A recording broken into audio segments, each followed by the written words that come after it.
أعوذ بالله من الشيطان الرجيم.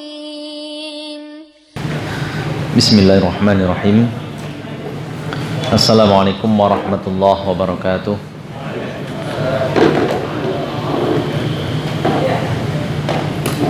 Alhamdulillah. Alhamdulillahilladzi arsala rasulahu bil huda wa dinil haqq liyudhhirahu 'alad dini kullihi wa kafaa billahi shahida. Asyhadu an la ilaha illallah wahdahu la syarikalah wa asyhadu anna Muhammadan 'abduhu wa rasuluhu la nabiyya ba'dah. Allahumma shalli wa sallim ala nabiyyina Muhammad wa ala alihi wa sahbihi wa man tabi'ahum bi ihsanin ila yaumiddin.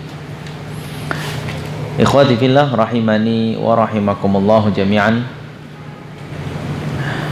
Kembali kita akan melanjutkan bahasan kita dalam kitab Syarah Masailil Jahiliyah, di mana kita sekarang sampai di poin yang ke-40, yaitu juhudur Rabbi subhanahu wa ta'ala.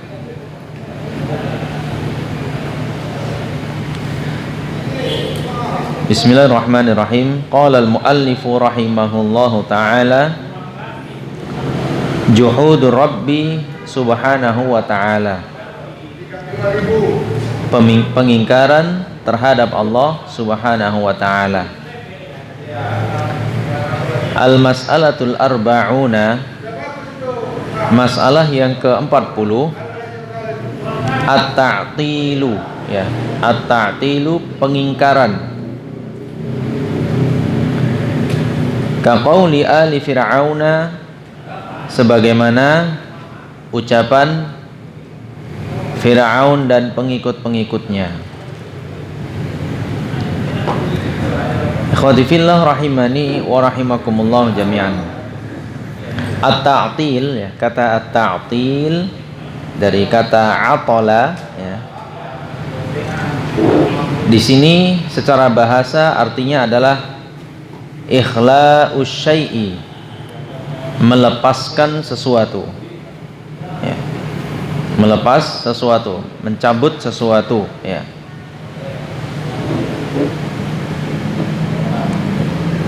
Sebagaimana dikatakan, jika seseorang mengatakan attalal makan, ya,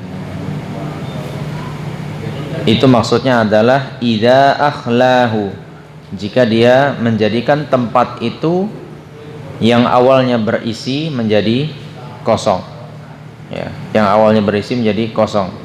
Begitu juga jika orang Arab mengatakan imra'atun 'atilun, ya, seorang wanita yang 'atil, di sini maksudnya adalah khaliyatan minal huli, seorang wanita yang tidak mengenakan perhiasan sama sekali, ya. Maka makna ta'til adalah ikhla'us syai'i an ghairihi, melepaskan sesuatu dari yang lainnya. Di sini ikhwati fillah rahimani wa rahimakumullah jami'an, yang dimaksudkan makna ta'til terhadap Allah subhanahu wa ta'ala adalah ikhla'ul kauni an khaliqihi, memisahkan antara alam semesta ini dengan penciptanya. Jadi orang-orang jahiliyah dahulu tidak meyakini tentang penciptaan Allah subhanahu wa ta'ala, menganggap bahwasanya semua ini ada begitu saja. Jadi Allah subhanahu wa ta'ala mereka anggap bukan pencipta dari alam semesta ini. Ini sebagaimana yang dikatakan oleh Fir'aun, ya. Fir'aun ini adalah imamnya Mu'attilah. Jadi kelompok Mu'attilah ini ada. Kelompok Mu'attilah ini yang mengaku sebagai seorang muslim, tapi mereka mengingkari penciptaan Allah subhanahu wa ta'ala. Imam mereka adalah Fir'aun, karena Fir'aun menentang adanya Rabbul Alamin. Sebagaimana disebutkan dalam surat Al-Qasas ayat 38, Ya ayyuhal mala'u ma 'alimtu lakum min ilahin ghairi. Hai para penduduk sekalian. Ya, dia berpidato, berorasi di depan semua masyarakatnya. Hai para penduduk sekalian, aku tidak mengetahui bagi kalian ada Rabb selain diriku. Min ilahin ghairi, dari sesuatu yang patut untuk diibadahi kecuali hanya diriku saja. Inilah disebabkan kesombongan dan juga pembangkangan dari Fir'aun. Ia tidak mengakui Allah Subhanahu wa ta'ala yang disampaikan oleh Nabi Musa alaihi salam berserta saudaranya Harun alaihi salam. Ya, karena Nabi Musa alaihissalam beserta Harun alaihissalam diperintahkan oleh Allah Subhanahu wa taala untuk mendakwahi Firaun, untuk mengajak Firaun kembali ke jalan Allah Subhanahu wa taala dan melepaskan Bani Israel. Ya, membiarkan Bani Israel terbebas dari tekanan yang ada dari Firaun, karena ini beda bangsa ya. Beda bangsa antara Firaun dengan sukunya dan Bani Israel. Jadi mereka menindas Bani Israel. Maka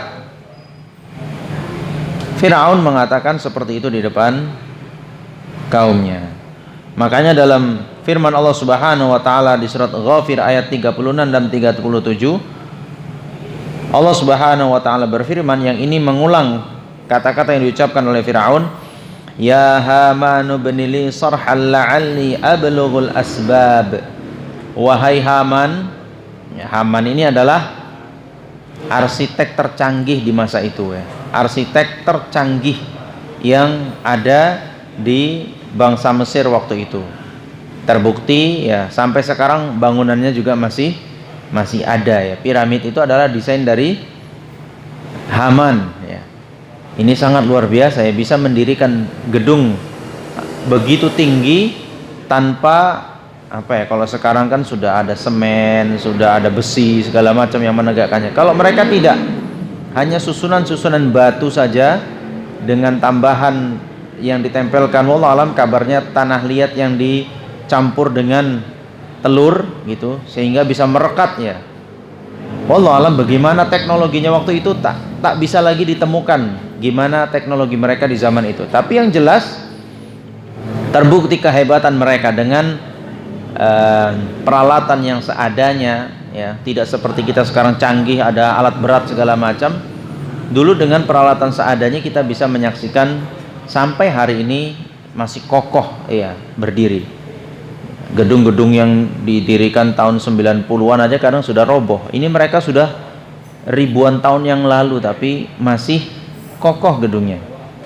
Belum lagi pahatan dari kaum Ad ya, di daerah Yordania itu entah berapa ribu tahun yang lalu itu, sampai hari ini pahatan itu masih utuh, kita bisa saksikan langsung, rapi sekali, padahal gunung ditatal bisa sampai rapi seperti itu ilmunya entah dapat dari mana, sampai hari ini kita juga nggak ngerti ya, gimana teknologi mereka waktu itu sampai serapi itu. Kalau pakai mesin mungkin bayangan kita masih mungkin, tapi mereka tenaga manusia murni dengan peralatan yang serba seperti dahulu lah, zaman dahulu belum ada alat-alat canggih.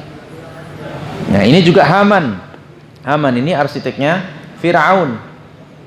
Perintahnya adalah ibnili sorhan, bangunkan untukku sebuah gedung ya, sebuah bangunan yang tinggi. Wallahu alam apakah mungkin piramid itu maksudnya gitu ya. Yang jelas Firaun minta dibuatkan bangunan yang tinggi.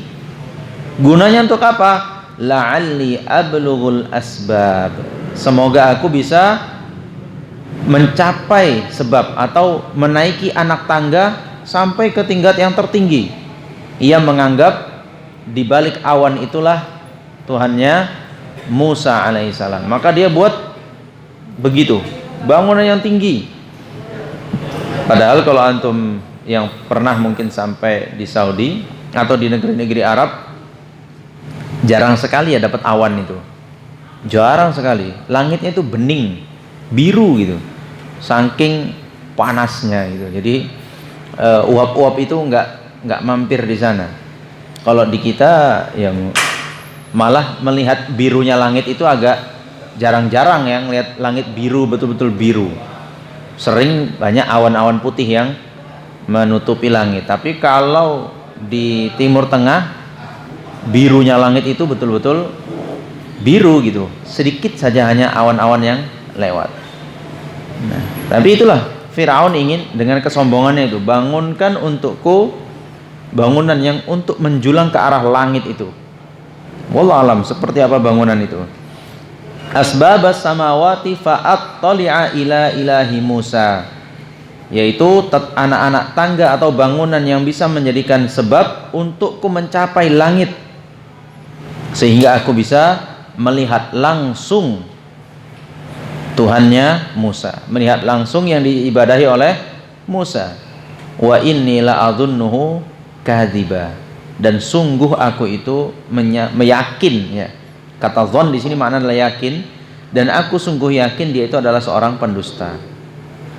Nah di sini ikhwati fillah rahimani wa rahimakumullah jami'an, aneh ya. Ada keanehan di sini bahwasanya Firaun orang paling sombong aja yakin Allah Ta'ala ada di atas langit. Sementara orang yang ngaku beriman hari ini ngaku Allah Ta'ala di ya. Kalau memang Allah Ta'ala ada di mana-mana, di samping, kanan, kiri, sama, tak payah Firaun itu minta buatkan gedung yang tinggi, ya kan? Terbalik ya, sangat terbalik ya. Firaun yang manusia paling sombong yakin kalau Allah Ta'ala itu di atas langit, makanya dia minta dibuatkan bangunan hingga untuk mencapai langit biar bisa dilongok langsung. Apa sih yang dipanggil oleh Musa, yang dimintai oleh Musa dan kaumnya itu, apa gerangan di atas itu? Yakin ya Firaun ya, yakinlah. Antum kira bangun seperti itu di zaman dulu nggak makan waktu, pekerja, alat-alat yang banyak gitu, bisa berbulan-bulan itu. Kalau nggak karena yakin bener, nggak mungkin ya, nggak mungkin. Tapi hebat di sisi ini ya, Firaun akidahnya lurus. Di sisi ini fitrahnya Firaun lurus, berbanding terbalik dengan orang yang mengaku Allah Ta'ala adalah Robnya hari ini, tapi mengatakan Allah Ta'ala bukan di atas langit tapi di mana-mana. Itu hebat ya. Nggak tahu itu kehebatan atau apalah maknanya. Tapi jelas dari ayat ini jelas Firaun aja ngerti gitu kan, ibaratnya gitu. Firaun aja ngerti, kok ente nggak ngerti? Gimana sih membahasakannya itu, gimana lagi itu? Firaun aja ngerti. Ya, yang didakwahi oleh Nabi Musa alaihissalam dan dia menentang itu ngerti gitu. Allah Ta'ala itu di atas langit, nggak mungkin lah Allah Ta'ala itu mana-mana. Kalau nggak kan perintahnya nggak mungkin bentuknya ya Haman bangunkanlah gedungnya. Kan nggak gitu perintah Firaun. Haman cari alat deteksi kan gitu. Allah sekarang di posisi mana biar aku temukan. Nah itu ya salah satu faedah yang bisa kita ambil dari ayat ini. Ya, ini tadi untuk memahamkan orang yang tidak yakin Allah Ta'ala itu berada di atas langit. Itu kalah cerdas sama Firaun.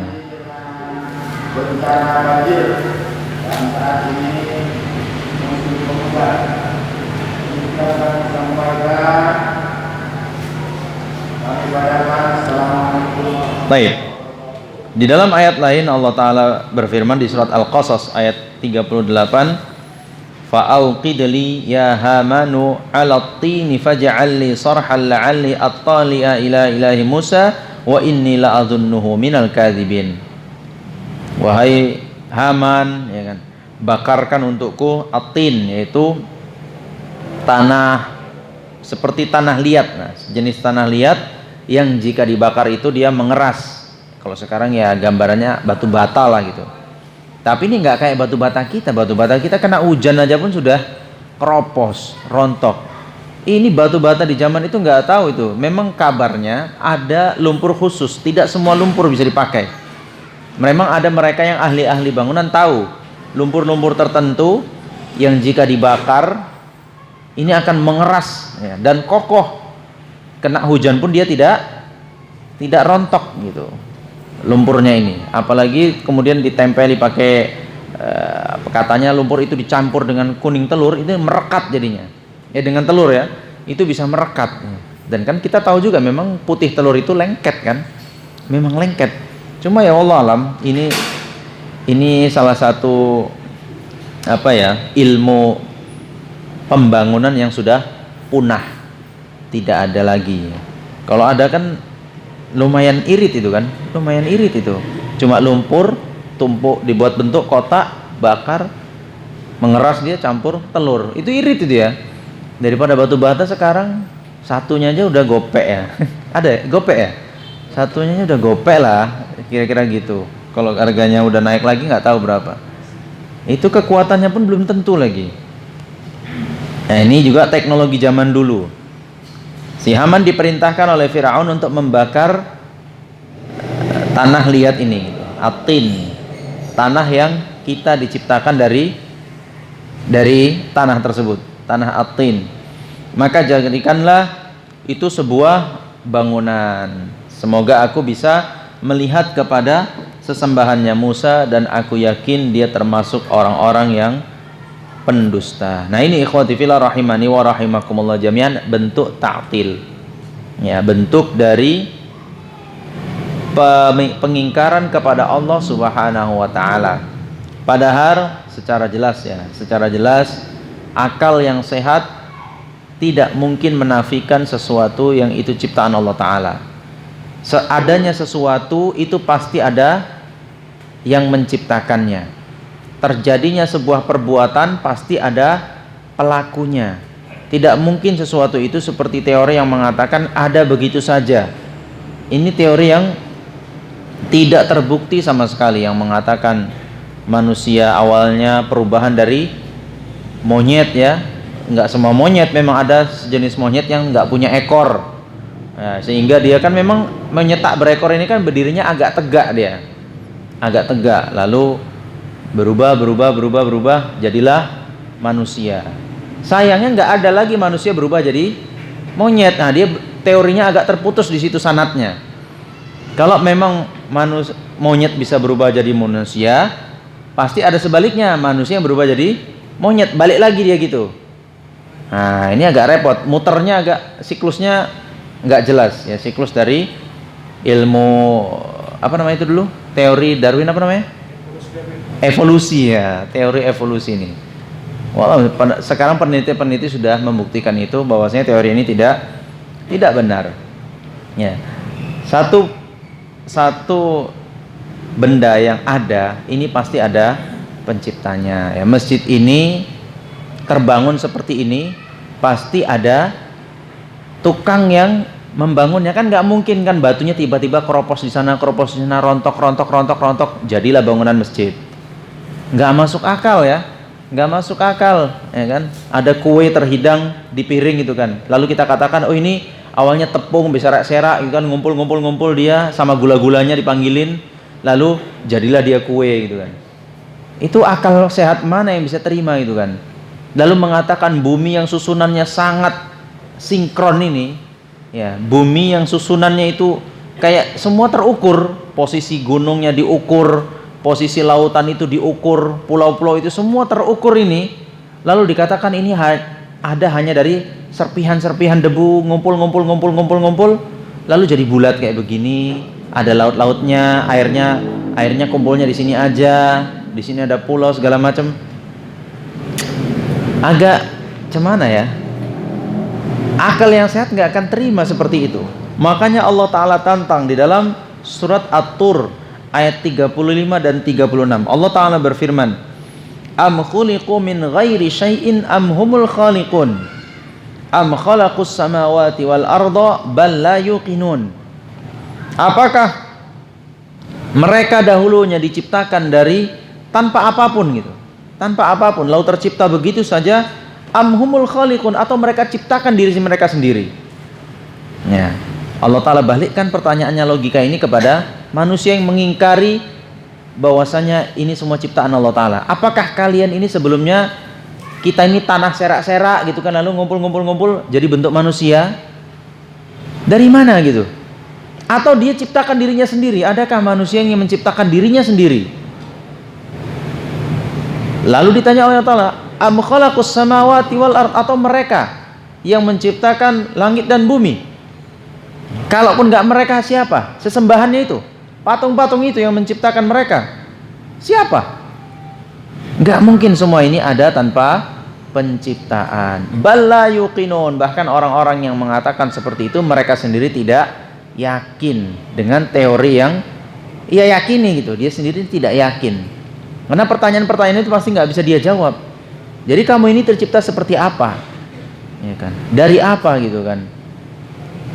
Nah begitu. Jadi akal yang sehat, akal yang salim, ya, akal yang benar, yang masih lurus, pasti ketika dia memperhatikan. Ya ikhwati fillah rahimani wa rahimakumullah jami'an. Allah Ta'ala berfirman, wa fi anfusikum afala tubsirun. Dalam diri kalian sendiri, apakah kalian tidak bisa lihat? Dari ujung rambut sampai ujung kaki kita, kalau Allah Ta'ala tidak ciptakan itu dengan detil-detilnya, nggak jadi, ya kan? Nggak jadi. Karena Allah Ta'ala tunjukkan ada sebagian orang yang ya bukan Allah Ta'ala mau dia menjadikan gagal penciptaan, tapi memang ini menjadi bukti bagi yang lainnya, ayat bagi yang lainnya. Ada orang yang tercipta tanpa rambut, tapi jumlahnya dibanding yang punya rambut seberapa banyak? Mayoritas punya rambut, tapi Allah Ta'ala bisa ciptakan orang nggak punya rambut, tak tumbuh rambutnya. Itu bukti bagi orang-orang untuk berpikir. Ada semua orang lahir dengan mata yang normal, tapi Allah Ta'ala bisa ciptakan ada orang yang lahir matanya nggak karuan bentuknya, anggota tubuhnya nggak karuan bentuknya. Bukan Allah Ta'ala kemudian tidak bisa menciptakannya secara sempurna, tapi itu peringatan, itu bukti bahwasanya Allah Ta'ala yang ciptakan, dan itu sekehendak Allah Ta'ala, menjadi bukti bagi kita. Allah Ta'ala ciptakan semua ini dengan cara yang sangat detail, ciptaan manusia, baru manusia, apalagi yang lainnya. Penciptaan bumi, gunung, semuanya itu diciptakan Allah Ta'ala. Ada gunung itu bukan karena ada batu terlempar nyusun, nggak bisa. Masih ingat dulu main batalion waktu kecil kan? Ada kira batu batanya itu nyusun sendiri, ya kalah aja lah yang jaga kan kita susun itu berondok-berondok kan. Kita susun itu. Ada yang nyusun batu bata gitu aja bisa disusun. Mana mungkin batu ngumpul tiba-tiba jadi gunung? Nggak bisa. Ya, nggak bisa. Pasti Allah Ta'ala yang menjadikan itu seperti itu. Secara detil Allah Ta'ala ciptakan gunung itu bentuknya begini, isinya ini. Itu beda-beda kan? Nah, ikhwati fillah rahimani wa rahimakumullah jami'an. Maka hanya akal-akal yang tidak lurus saja, hanya akal-akal yang melenceng dari kebenaran saja, kemudian dia mengingkari tentang penciptaan Allah Subhanahu wa Ta'ala. Nah, ini adalah keyakinan orang-orang jahiliyah dahulu, ya. Mereka mengingkari bahwasanya Allah Subhanahu wa Ta'ala itu dari sisi Rabbnya, ya, rububiyahnya Allah Ta'ala mereka cederai dengan cara tidak mengakui penciptaan Allah Subhanahu wa Ta'ala. Baik, berikutnya di poin 41. Poin 41 adalah wasfullahi bin naqsi, mensifati Allah dengan kekurangan. Mensifati Allah dengan kekurangan. Al-mas'alatul hadiyatu wal arba'una, masalah yang ke-41. Nisbatun naqaisi. Ya, naqais jamak dari naqis, ya benar. Panjang ya, naqis. Nisbatun naqaisi, menisbahkan kekurangan, ya, menyandarkan kekurangan, ilaihi subhanahu, kepada Allah Subhanahu wa Ta'ala. Kal waladi, seperti memiliki anak. Wal hajati, mempunyai kebutuhan. Wat ta'abi, dan bersifat lelah, ya, memiliki sifat lelah, capek. ma'atanzihi ruhbanihim, bersama dengan itu mereka sucikan pendeta-pendeta mereka. Bersama dengan itu mereka sucikan pendeta mereka an ba'di dzalika, dari sebagian kekurangan itu. Ikhwati fillah rahimani wa rahimakumullah jami'an. Kekurangan ini adalah lawan dari sifat sempurna, ya. Sesuatu dikatakan sempurna jika adanya tidak sedikit pun punya kekurangan, ya. Kalau ada kekurangan sedikit saja, dia tidak sempurna, gitu. Ya, apapun itu ya, apa kita katakan bola ini bentuknya sempurna jika bolanya bulat penuh, ya. Tapi kalau sudah ada benjolannya, ini sudah bola peang namanya. Sudah bolanya sudah bunting, ya, begitu kadang namanya. Tapi dikatakan bolanya sempurna kalau bulatannya betul-betul bagus. Nah, gitu, ya kan? Jadi sesuatu itu dikatakan sempurna jika adanya sesuatu itu tanpa cacat. Allah Subhanahu wa ta'ala adalah zat yang maha sempurna. Itu keyakinan Ahlus Sunnah wal Jamaah, tanpa cacat sedikit pun. Sedikit pun, dari sisi manapun Allah Ta'ala maha sempurna. Maka ketika mensifati Allah Ta'ala dengan sifat-sifat kekurangan, ini sama saja dia mengakui Allah Ta'ala tidak sempurna. Contoh misalnya, Allah Subhanahu wa ta'ala untuk mengetahui apa yang kita lakukan butuh dekat dengan kita, gitu. Butuh dekat dengan kita. Apakah ini kekurangan? Iya, ini kekurangan. Jangankan Allah Ta'ala, manusia saja dikatakan hebat jika dia bisa mengetahui sesuatu yang terjadi di jarak yang jauh, ya, tentu dengan teknologi, ya. Teknologi dia bisa tahu, wah si fulan sedang begini sama ini. Itu dikatakan hebat, ya kan? Dikatakan hebat, punya pengetahuan yang lebih, walaupun dengan alat.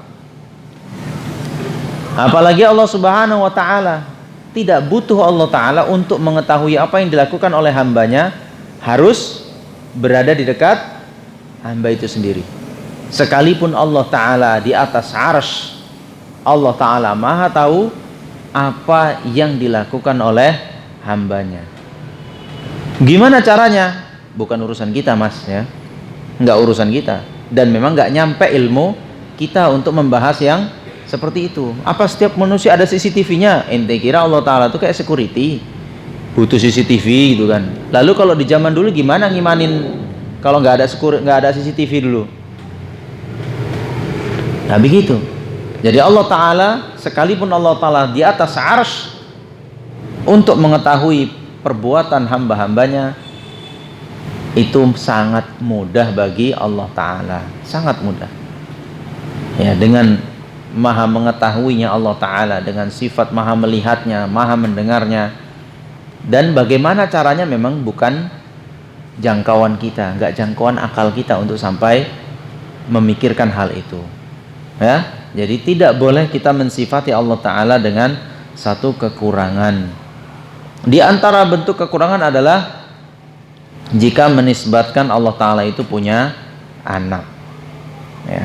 Allah Ta'ala punya anak. Punya anak itu kekurangan atau kelebihan? Ya, coba antum yang punya istri, punya anak, itu kekurangan atau kelebihan? Nah, itu kekurangan atau kelebihan? Itu bingung kan jawabnya kan? Kalau dibilang kekurangan, nah, nah, berarti Allah Ta'ala butuh kan itu.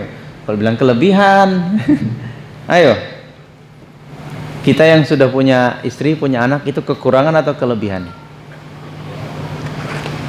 Ya, kekurangan dari satu sisi, kelebihan dari satu sisi. Ya, kelebihan jelas, ya, ada anugerah lebih yang Allah Ta'ala berikan, ya kan, bahwasanya istri itu adalah separuh agama bagi seorang lelaki untuk menyempurnakan agamanya. Anak adalah wah banyak, ya, kelebihannya. Kekurangannya apa? Ada dari satu sisi, ada. Dari sisi kekuatannya berkurang, akal pikirannya berkurang. Kok gitu Ustaz? Iyalah, kekuatannya jelas dia sudah makin lemah, ya, dan pikirannya juga makin lemah, makin ciut. Contohnya apa? Ya, ada yang bilang ke ana, Ustaz, dulu ana waktu lajang naik sepeda motor, lari-lari 20 itu biasa, sisanya ya, sisanya tinggal 20 lagi itu biasa. Gitu. Begitu nikah lari 80, deg-degan antara jantungan. Karena apa? Ingat pesan istri. Awas kok bang.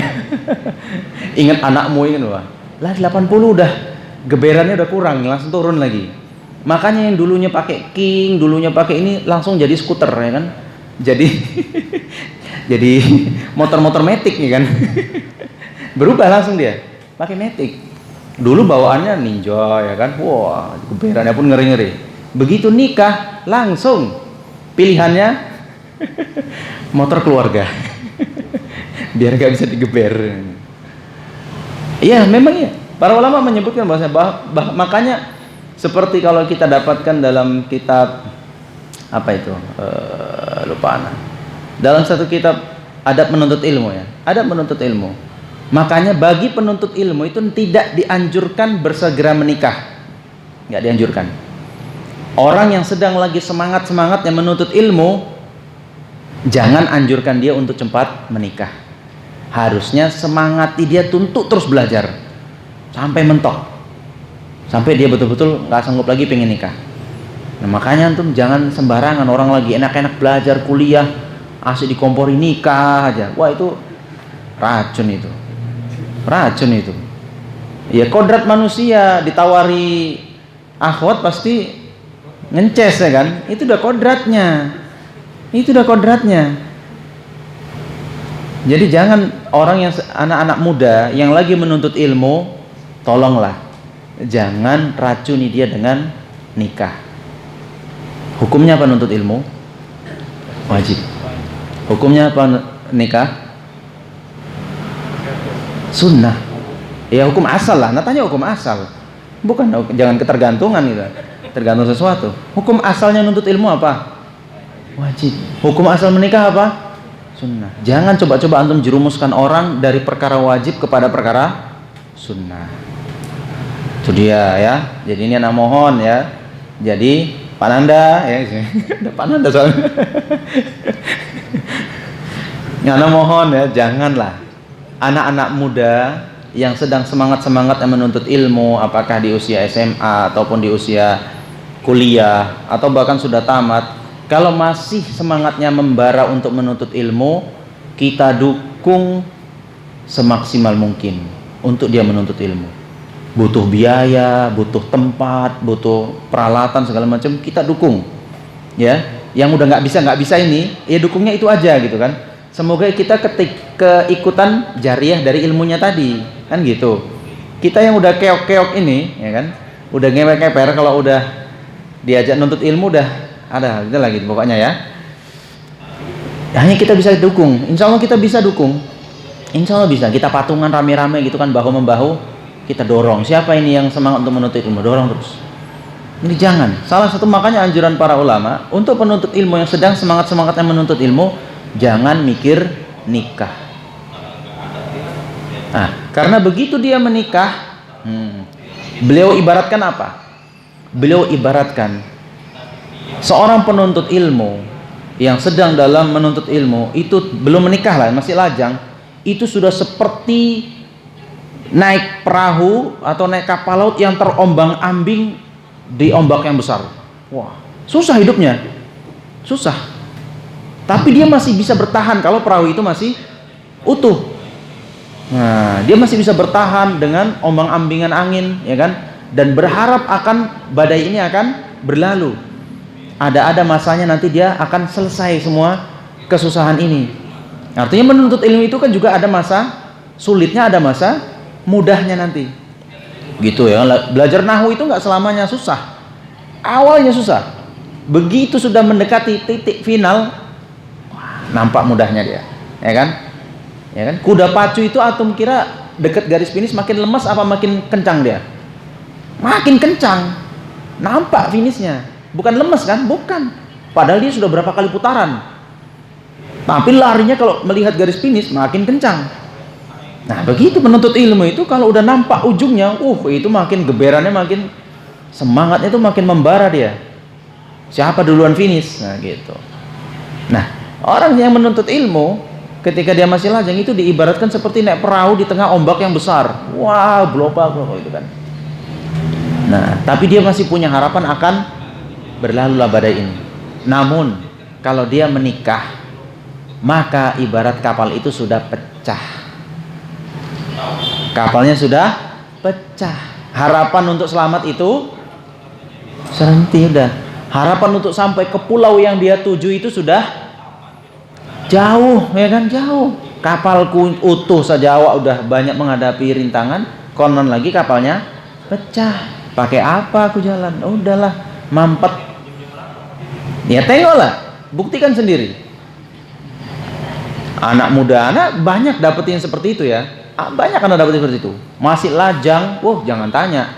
Malam apa, jam berapa, hari apa, dikejar. Dulu ya sering anak dekat itu. Malam Selasa, Kampung Lalang. Malam Rabu, Mukhlisin. Malam Kamis, dulu di mana ya? Di apa namanya? HM Yamin. Nggak jauh-jauh kayak mana tuh. Orangnya orang sini-sini. Malam Jumat di mana tuh ya? Pokoknya 7 malam itu full kajian, padahal siangnya kerja. 7 malam full lajang. Begitu nikah, klotok ya kan. Tinggal cari kawasan areanya langsung kayak sinyal mengecil tuh, yang deket-deket aja lah. Malam-malam tertentu saja gitu kan. Begitu, itu ibaratnya.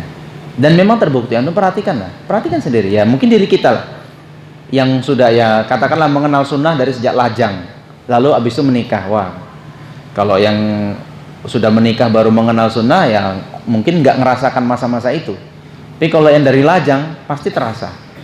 Dulu gimana leluasanya, sekarang gimana terbatasnya. Itu yang dimaksudkan lemah kalau orang sudah menikah dan punya anak. Keberaniannya turun ya kan. Dulu pulang-pulang jam 12, pulang jam 2, nggak masalah itu kan. Sekarang jam 12 sudah kepikir begal, kepikir ini, kepikir itu kan, segala macam dah ya kan, segala macam kepikiran kan. Jangankan begal ya kan, hujan aja pun jadi prioritas ya kan. Hujan nanti demam, sakit, covid lagi nih Ustaz kan gitu. Itulah dari sisi ini lemahnya. Makanya jadi memaknai di sini kenapa memiliki anak itu kelemahan. Iya, berpikirnya juga nggak seberani dulu ya kan. Banyak pertimbangan, tenaga pun tercurah banyak untuk keluarganya juga. Jadi banyak ya di sana kekurangan-kekurangan yang muncul ketika seorang punya istri ataupun punya anak. Jadi memang yang betul itu anak lajang. Jadi lajang kalau punya semangat menuntut ilmu, sorong terus. Sorong mau sampai mana dia larinya? Sorong terus ya kan. Butuh apa? Bensin, kasih bensin. Butuh apa? Mesin yang bagus, ganti mesin yang bagus. Butuh apa? Gasken kan. Biarin dia yang gaspol gitu kan. Jadi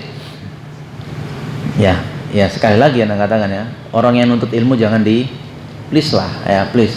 Jangan bully para penuntut ilmu yang masih lajang. Ya, itu anak mohon ya. Jangan bully mereka, biarkan mereka nuntut ilmu. Antum seharusnya apa ya? Udah belajar apa sekarang? Tolong lagi butuh kitab apa antum? Antum mau belajar kemana? Mau ke Madinah? Anak bantu butuh ini. Langsung kasih semua sarana dia untuk menuntut ilmu tuh biar dia tuh nggak lesu lagi gitu kan. Langsung menuntut ilmu nggak? Kau udah berapa tahun belajar kan? Asik belajar aja. Kapan nikah gitu kan? Astagfirullah ya kan. Pantang jumpa lajang, pertanyaannya itu aja. Kecuali antum dapati pemuda nuntut ilmunya males ya, atau sudah punya pekerjaan ya kan, nuntut ilmu sudah berkurang, udah ya itu tawarin nikah ya nggak apa-apa ya kan, silakan tawarin. Tapi kalau memang masih belajar, please lah ya, tolong jangan ganggu konsentrasinya. Itu pengalaman anak pribadi itu ya kan. Salah satu korban tuh anak Kapan lu jumpa si fulan gitu kan? Ya walaupun ana syukuri ya. Ana syukuri ya kan dengan kondisi sekarang kan. Tapi kan awak berandai-andai kan. Seandainya dulu itu ada dukungan begini dan begitu kan, masya Allah gitu kan. Ya, gitu. Itu salah satu pengalaman pribadi soalnya. Makanya ketika jumpa teman-teman yang apa ya, anak-anak kita atau murid-murid lah yang lagi semangat menuntut ilmu, udah jangan lagi ya bicarakan seperti itu. Biarkan dia. Ya kan itu tadi, jangan patahkan ya. Antum bisa buktikan omongan anak. Waktu dia menuntut ilmu, waktu lajang dan waktu dia sudah menikah, berubah drastis, langsung anjlok itu. Semangatnya langsung anjlok. Diajak taklim, Ustaz, gimana lagi nih kan? Wah, mikirin pekerjaan, mikirin istri hamil, mau melahirkan, anak pertama, anak kedua, cari uang sekolah, segala macam dah. Betul-betul udah hancur kapal perahunya tadi itu udah betul-betul hancur. Apalagi yang sudah tambah lagi usianya yang sudah udah tinggal benderanya aja antum pegang itu. Ampun ya kan. Bisa kajian seminggu sekali aja udah paten ya kan? Gitu. Gitu ya ikhwah. Jadi di satu sisi memang memiliki anak itu adalah sebuah kekurangan. Karena itu tadi ada pengaruh ya, punya anak itu punya pengaruh ya. Para mujahidin juga begitu. Kadang yang membuat mereka lesu itu apa? Ingat anak, istri. Makanya yang dihembuskan setan itu apa? Ingat kau pergi perang nanti mati, istrimu janda dikawini orang, anakmu diasuh orang. Gimana kau pikir kan? Ya pula nggak rela aku istriku cantik kayak begitu. Udah diincar pula sama kawan gitu kan. Langsung ciut itu kan nyalinya tuh, gigi gitu kan. Nggak ada lagi, susah ya kan. Mau pergi kajian udah steady kan, bawa mau berangkat bang, beras kan habis. Oh iya beras ya dek ya, beli beras lagi kan, baru pulang anak nangis, Bi mau kemana? Udah bubar ya kan. Ya udahlah itu kan, biasanya malam Ahad jadwal kajian, begitu dia rengek, bang kapan kita makan luar? Dah mau gimana lagi kan. Makanya asatidzah kan nggak ada yang 7 malam full keluar kan. Ada ustadz yang dapat antum begitu? Ana yakin ada itu. Waduh malam ini jangan ganggu lah. Kan begitu kan. Coba dapat ustadz yang masih lajang. Mau malam apa? Jam berapa? Kita belajar kan gitu. Kalau yang udah punya keluarga, udah bakalan gitu kan. Kena setrap dia.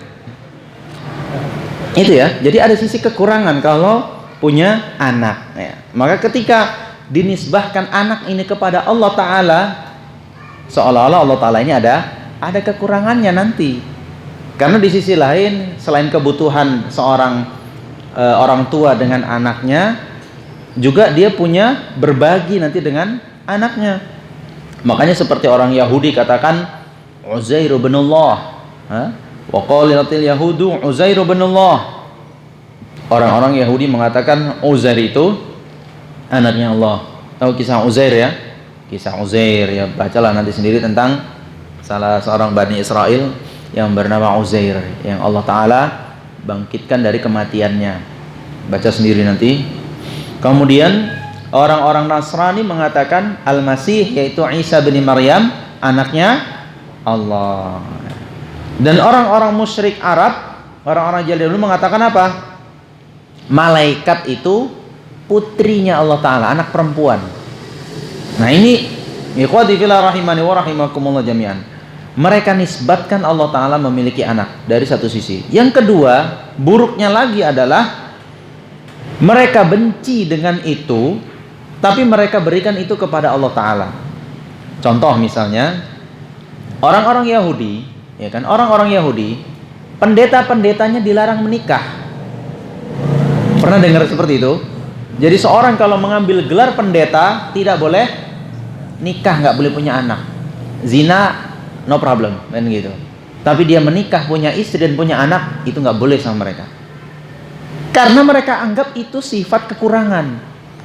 Seorang pendeta, seorang rohib bagi mereka harus perfect. Pengetahuan agamanya perfect dan sisi kesehariannya secara personalnya juga harus perfect. Makanya dia nggak boleh punya istri dan nggak boleh punya anak. Nah, pernah dengar itu ya? Jadi pendeta mereka tuh nggak boleh menikah. Karena itu tadi mereka anggap pernikahan itu, punya istri punya anak itu kekurangan. lalu dinisbatkan itu kepada Allah Ta'ala. Kurang ajar kayak mana itu? Mereka anggap pendeta mereka, ya menurut mereka manusia paling alim lah, paling yang mereka muliakan, itu nggak boleh punya keturunan, karena itu akan menjadi kekurangan. Tapi kepada Allah Ta'ala berani dia katakan seperti itu.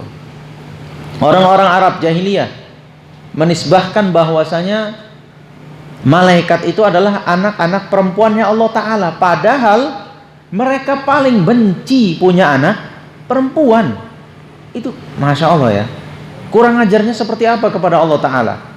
Suguhan terbaik untuk dirinya, suguhan terburuk untuk Allah Ta'ala.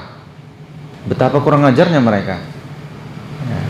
Mereka katakan, seperti ini disebutkan Allah Ta'ala dalam surat An-Nahl ayat 57, wa yaj'aluna lillahil banati subhanah wa lahum ma yashtahun.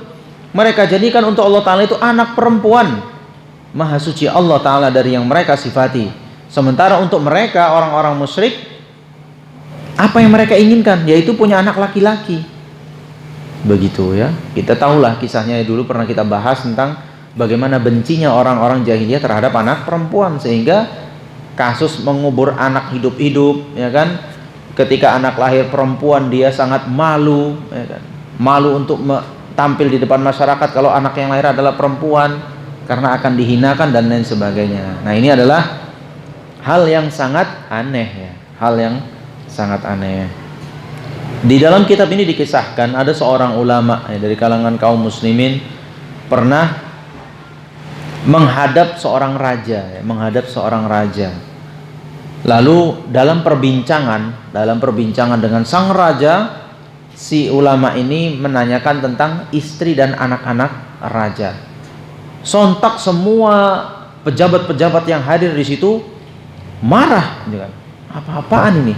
Menanyakan istri dan anak raja. Karena bagi mereka, raja mereka itu tak perlu disebut-sebutkan istri dan anak-anaknya. Menurut mereka itu adalah kekurangan ya, kekurangan. Nah, itulah ikhwati fillah rahimani wa rahimakumullah jami'an. Ya, poin yang ke-41, menisbahkan kekurangan kepada Allah Ta'ala, menyandarkan kekurangan Allah Ta'ala yang maha sempurna. Maka Allah Ta'ala maha tidak butuh. Allahus samad. Allah Ta'ala adalah zat yang maha tidak butuh. Tidak butuh apapun.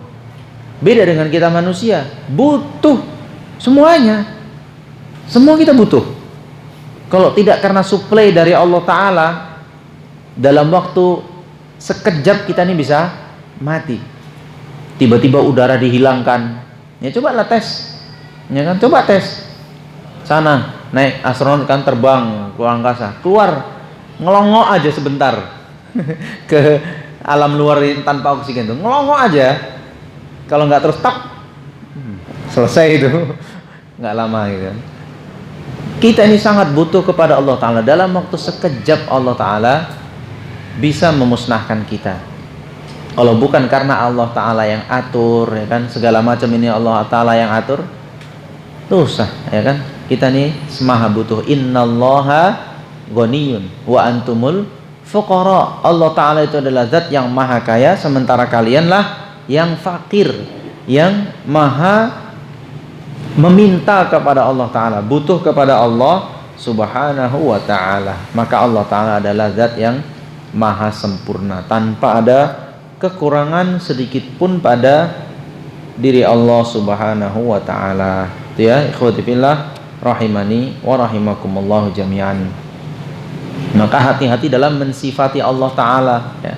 Jangan kemudian mensifati sementara sifat itu menunjukkan malah kekurangan bagi Allah Ta'ala. Seperti tadi yang anak katakan, Allah Ta'ala untuk mengetahui perbuatan hamba nggak perlu Allah Ta'ala turun ke sini, ya kan.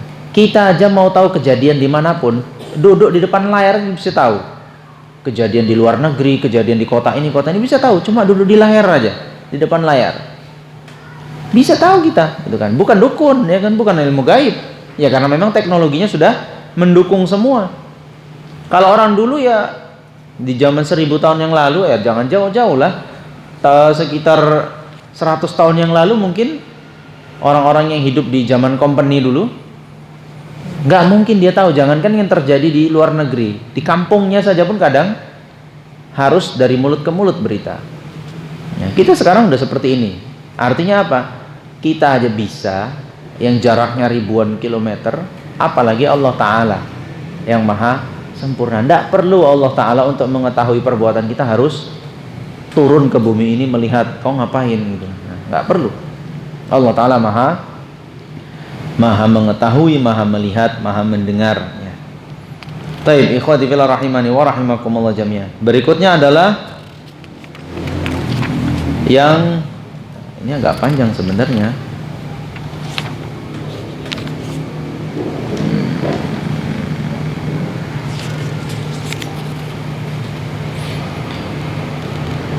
Tapi tidak mengapa. Poin yang ke 42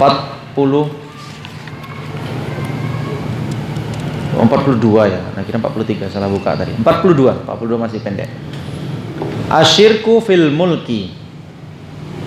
Syirik kepada Allah dalam kepemilikan. Ya. Merajailah gitu, kepemilikan. Al-mas'alatu tsaniyatu wal arba'una, masalah yang ke-42. Asyirku fil mulki, syirik dalam kekuasaan ya, kepemilikan kekuasaan atau kerajaan ya. Kaqaulil majus, seperti perkataan orang-orang Majusi. Ikhwati fillah rahimani wa rahimakumullah jami'an. Orang-orang Majusi ini adalah dahulu ya, di zaman jahiliyah, ini kepercayaan yang dianut orang-orang Persia ya, di mana mereka menyembah api ya, menyembah api atau cahaya lah, cahaya. Mungkin kalau lampu ini muncul di zaman dulu, lampu ini disembah sama mereka gitu. Tapi dia benar-benar mengidolakan cahaya. Apapun yang memunculkan cahaya itu mereka sangat menghormati dan mengagungkannya. Karena bagi mereka pencipta yang menguasai alam semesta ini dua zat. Ada cahaya dan ada kegelapan ya. Ada cahaya dan ada kegelapan. Yang menciptakan kebaikan ini adalah cahaya. Yang menciptakan keburukan adalah kegelapan.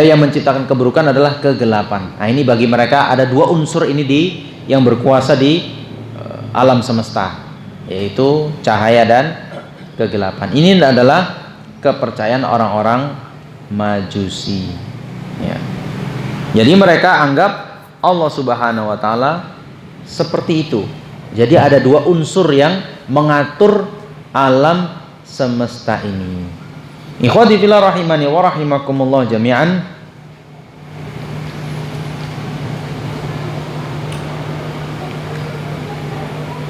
Ibnu Umar radhiyallahu anhuma pernah menyampaikan sebuah hadis dari Nabi sallallahu alaihi wasallam yang dikeluarkan oleh Imam Abu Dawud ya.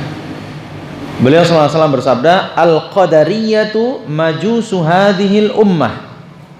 Kelompok Qadariyah, jadi ini sudah ada nih dari beritanya dari Nabi sallallahu alaihi wasallam, adalah majusinya umat ini. Ya.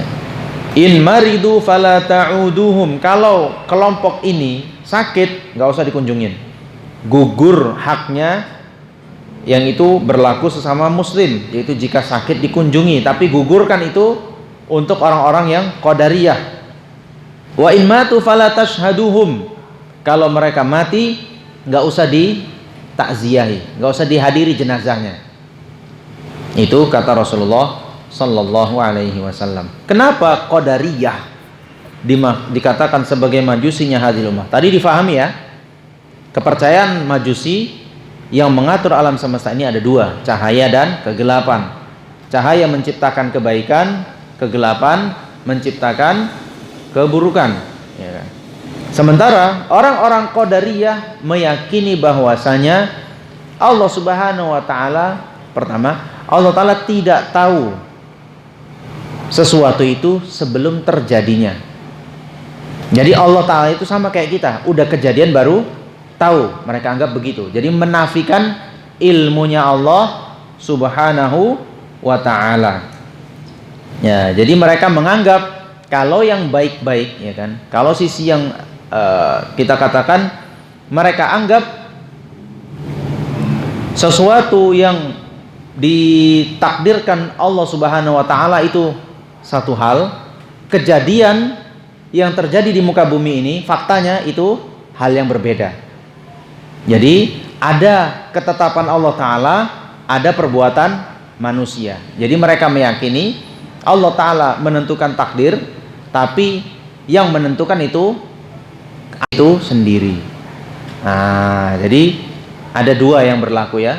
Jadi ada maunya Allah taala, ada maunya makhluk. Ya. Padahal Allah Subhanahu wa taala berfirman, "Wa ma tasyauna illa ayyasha Allahu rabbul alamin." Dan tidaklah kamu menghendaki sesuatu kecuali kehendakmu itu di bawah kehendaknya Rabbul Alamin. Begitu ya. Jadi inilah kemiripan Qadariyah dengan Majusi. Qadariyah menganggap ada dua unsur yang mengatur alam semesta. Orang Qadariyah membedakan antara takdir yang ditetapkan Allah Ta'ala dengan perbuatan makhluk itu sendiri. Walaupun yang meyakini seperti ini meniadakan ilmu Allah Ta'ala ini sudah punah, udah nggak ada lagi. Qadariyah yang belakangan muncul hanya mereka meyakini ilmu Allah Ta'ala, tapi mereka meyakini makhluk itu berlaku dengan kemauannya sendiri. Begitu. Jadi kalau yang pertama tadi menafikan ilmunya Allah Ta'ala itu dikufurkan oleh para ulama. Jadi seperti Imam Ahmad ibn Hanbal, Syekhul Islam Ibnu Taimiyah ketika ditanya tentang orang-orang Qadariyah, kata beliau, kalau mereka yang meyakini bahwasanya Allah Ta'ala tidak mengetahui yang terjadi di dunia, kufur.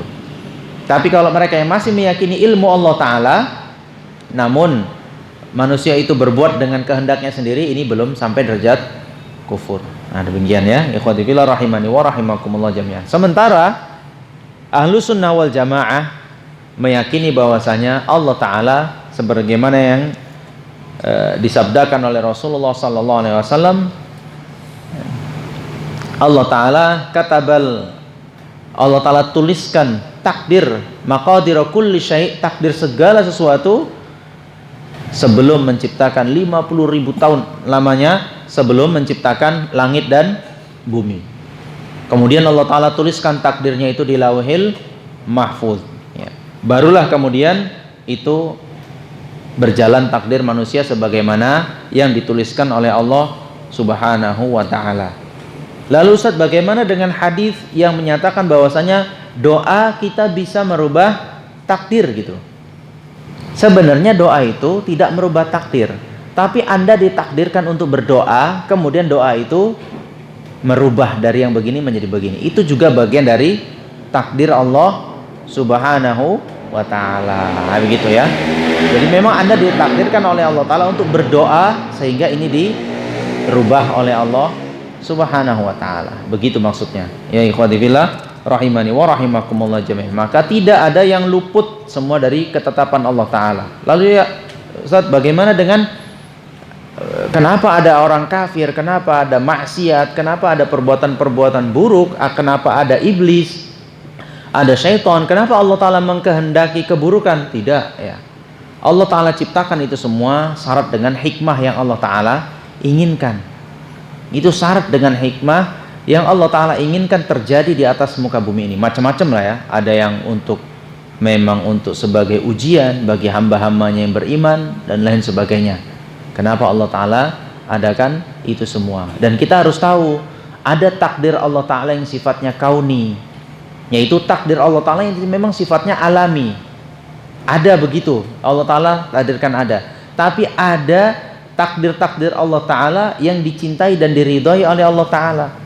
Itulah tadi tentang perbuatan ketaatan kepada Allah Ta'ala. Orang-orang yang beriman itu takdir yang dicintai dan diridhai oleh Allah Subhanahu wa Ta'ala. Jadi begitu ya. Jadi ada takdir yang sifatnya general, umum. Ada takdir yang khusus yang Allah Ta'ala tetapkan untuk hamba-hamba yang Allah Ta'ala pilih saja. Demikian ya. Itulah Ahlus Sunnah wal Jamaah keyakinannya dalam masalah takdir yang ditetapkan oleh Allah Subhanahu wa Ta'ala. Ini ya poin yang ke-42. orang-orang jahiliyah dahulu sebagaimana yang diyakini orang Majusi. Jadi menafikan ilmu Allah Ta'ala, ya, menafikan ilmu Allah Ta'ala, ya, menganggap ada kemampuan lain, ya, ada zat lain yang berkuasa di atas muka bumi ini atau di alam semesta ini. Ya, salah satunya tadi yang mereka yakini tentang makhluk itu berbuat sesuai dengan kehendaknya sendiri tanpa campur tangan takdir dari Allah Subhanahu wa Ta'ala. Baik, demikian ikhwati fillah rahimani wa rahimakumullah jami'an yang bisa Ana sampaikan malam hari ini. Mudah-mudahan bermanfaat. Aqulu qauli hadza wa astaghfirullah li wa lakum innahu huwal ghafurur rahim. Ada pertanyaan? Ya, silakan Pak. Salam.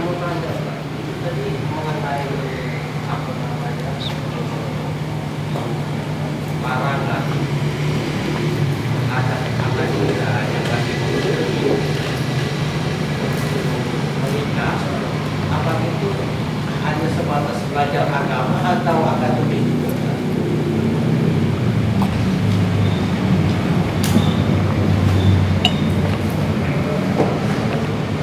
Baik. Ada pertanyaan tentang apakah larangan tadi yang artinya penjelasan tadi tentang untuk seorang yang menuntut ilmu agar jangan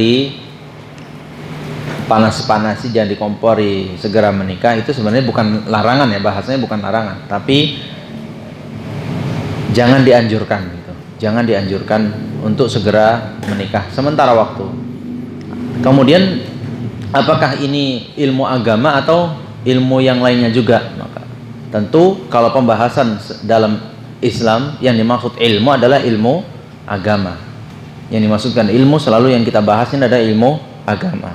Karena ilmu umum itu tidak ada disebutkan dalam nas baik di Al-Qur'an maupun hadis Rasulullah SAW tentang keutamaannya. Tidak disebutkan ya, ilmu geografi, ilmu fisika, semua itu hanya ilmu yang dipuji jika dipergunakan untuk mendukung agama Allah Ta'ala. Itu saja. Beda dengan ilmu agama. Belajarnya saja, ilmu apapun cabangnya itu dapat pujian, ya, itu dapat ganjaran tersendiri dari Allah Subhanahu wa Ta'ala. Adapun orang yang belajar matematika, belajar IPA, itu tergantung ente tujuannya belajar matematika apa. Apa? Kalau tujuannya cuma hanya untuk belajar gitu saja, tidak ada niatan untuk membela agama Allah Ta'ala melalui ilmu ini, ya kosong. Sama sekali kosong.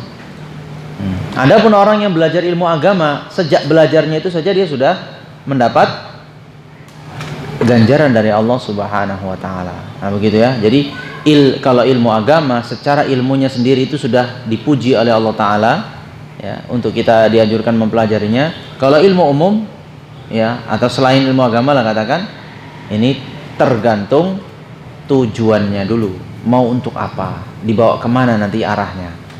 Gitu ya. Makanya tadi yang kita maksudkan untuk agar jangan jangan dianjurkan untuk segera menikah adalah orang-orang yang sedang menuntut ilmu agama. Ya, karena itu tadi beneran itu. Tolonglah jangan diganggu ya, jangan dirusak. Ada pertanyaan lain? Baik. Jika tidak ada, kita cukupkan talim kita. Mudah-mudahan bermanfaat. Nas'alullah al-afwa wal afiyah wa sallallahu ala nabiyyina Muhammad wa ala alihi wa sahbihi ajma'in. Subhanakallahumma bihamdik asyhadu an la ilaha illa anta astaghfiruka wa atubu ilaik. Wassalamualaikum warahmatullahi wabarakatuh.